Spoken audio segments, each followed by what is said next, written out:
So the way spinal nerves exit each intervertebral foramina in the cervical versus the thoracic, lumbar, and sacral regions is going to differ, mainly in the cervical region. So spinal nerves in the cervical region will exit above the cervical vertebra relative to that spinal nerve. So cervical spinal nerve 1 is going to exit above C1 vertebra, and so on, above C2 vertebral body. You can think of these as the vertebral bodies, and then the spinal nerve is exiting above it. So here C2 will exit above C2 vertebral body. C3 spinal nerve will exit above the C3 vertebral body,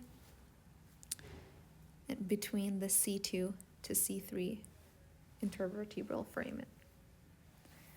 For thoracic, it differs. And also you want to remember that there are 8 cervical spinal nerves. So above C7, we'll have C7 spinal nerve, but above T1, we'll have the C8 spinal nerve emerging.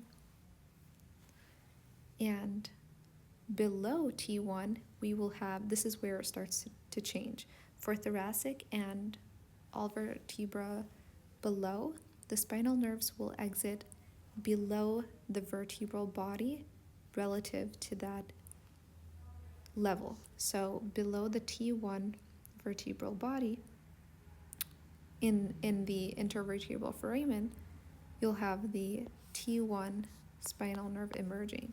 Below T2, you'll have the T2 spinal nerve emerging, and so on and so forth. And it's the same for the L1. Below L1, you'll have L1 spinal nerve. L2 vertebral body, you have the L2 spinal nerve, and so on and so forth. Here's a broad overview.